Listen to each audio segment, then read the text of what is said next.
Ke parasysh që filmat ata ishin 4? Po, tani s'ka ngel. Ata ishin 4. Jo, ka ngel një më duket. Apo s'një? Jo, një po. Një ka ngel. Varet se ku ka ngel. Kjo është pyetja ime. Varet se ku ka ngel. Gazmend Bardhi, do të thënë, ja u futi terve juve, doli me i Zoti? Adi, mund ta quash si të duash, e futme, pa futme. Unë di të them këtë gjë. Që?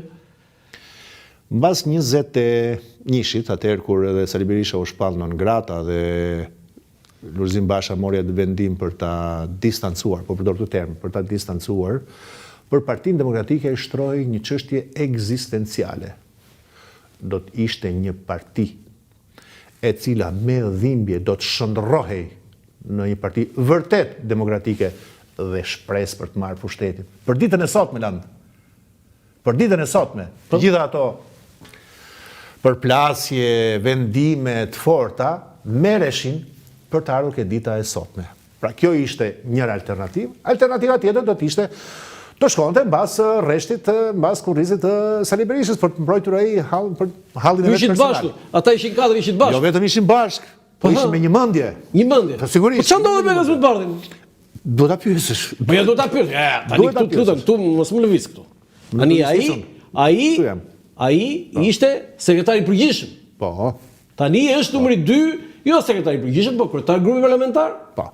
Nën kryetari i partisë dhe me një pushtet më të madh se askush tjetër përveç Berishës. Tani, ç'a ndodhi mos si kaloi ky me Berishën? Tani ti e di këtë. Ti më pyet, po unë di atë, di të them, do të them atë që unë di. Po pra atë që di ti. Se ç'mendon njeriu brenda vetes, se çfarë llogarisë bën, s'kam si ti di. Ore ç'a ndodhi si? Di të them këtë gjë, që të përballesh me Sali Berishën nuk është e thjeshtë. Dhe kur them nuk është e thjeshtë, jo me personin, ore. Por me të gjithë ushtrinë e madhe, duke filluar nga militantët, nga mediat dhe shumë instrumenta të tjerë. Zgjodhi të shkonte mbas Sali Berishës, kaq thjesht. Të largohej nga çfarë do lloj qëndrimi raporti politik, s'po them raport njerëzor, më lëm këtë. Raporti njerëzor që do të kishte po themi me zotin Basha, punë e tyre, nuk i hyj. Por zgjodhi të shkonte, siç e ka thënë vetë, shkonte mbas shumicës.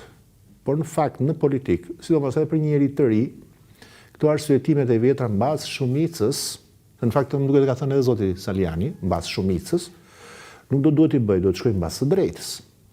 Dhe e drejta për Partinë Demokratike do duhet të ishte që ato simptomat e vjetra, mungesa e ciklimit të elitave, të distancohesh nga njollat e errta të së shkuarës vet të Partisë Demokratike, sjelljes së një fryme të re, të rinj siç janë, faktën këta dy, do duhet ishin mbartës të vlerave më të qarta politike, apo jo? Po ti pse si ke ti?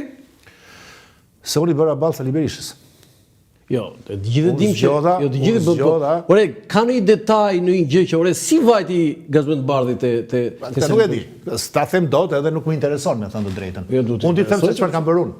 Çfarë unë kam bërë. Çfarë bërë? Të erdhën ty? Jo vetëm që erdhën, po jo vetëm që bëri dhe ofertë. Si çfarë ofertë? Mbas përleshjes së 8 janarit, Kalaja Kruzit. Dhe mbas dorëheqjes së Lulzim Bashës, në 6 apo 7 mars të 2022-shit, mund t'i rikthesh, Sali Berisha deri një ditë bukur e thot, i vetmi funksion legjitim, se ky ishte shkarkuar, ishte shkarkuar 7-8 herë, i vetmi funksion legjitim është kryetari i grupit parlamentar, isha unë atko. Me fjalë tjera, po thoshte, okay, do të lë aty. Dorzo kështjellën, po? Vullën pra, dhe ti do ngelesh kryetari i grupit parlamentar. A ka joshi më të madhe si? Ti se bërë? Sigurisht jo. Sigurisht jo, se nuk ishte çështje për një... nuk e bëj fare ashtu. Ti do ishe Gazbardhi po ta kishe bërë këtë. Ndoshta edhe më keq. Më keq? Po ndoshta më keq. Po do vite më keq. Po sepse, jo, më keq do thotë që të mund të rendësh mbas disa pozicioneve politike elektorale, dhe të humbasësh faqen. Në fakt, çfarë theti pak më parë që kanë pushtet, nuk ka pushtet asnjëri atje. Në oborrin e Sali Berishës. S'kan pushtet fare? Asnjëri. Tani, unë them gazetari më i miri i kronikës zezë për çështjen Balluku ishte Gazmend Bardhi. Nga i nxori gjithë shkuptim. të dhëna të sakta, çka kishte dosja, çfarë do bënte Spaku? Gazetar. Po them edhe një herë, gazetari kritikës më i mirë. Pra, gazetar, e ke thënë shumë mirë. Në fakt unë besoj që një politikan nuk do të jetë gazetar i kronikës së do drejt. Sot një politikan i mirë do duhet të thotë diçka. Që vlera, kontributi më i madh në atë se çfarë ka ndodhur tani në rastin e zonjës Balluku apo në raste të tjera, Po? është e Spakut dhe Altin Dumanit, ta themi edhe këtë. Që Qëndrimi i një politikani Po? nuk është thjesht dhe vetëm që të ketë një mundësi të marrë ca të dhëna dhe të bëj publike, sikur ky është duke marrë atributet që asaj se çfarë po ndodh, po i bën ky politikan. Jo. Këtë qasjen që të vjedhësh paksa nga lavdia e Spakut dhe ta vendosësh si dafin në qafën tënde, kjo besoj është parazitizëm.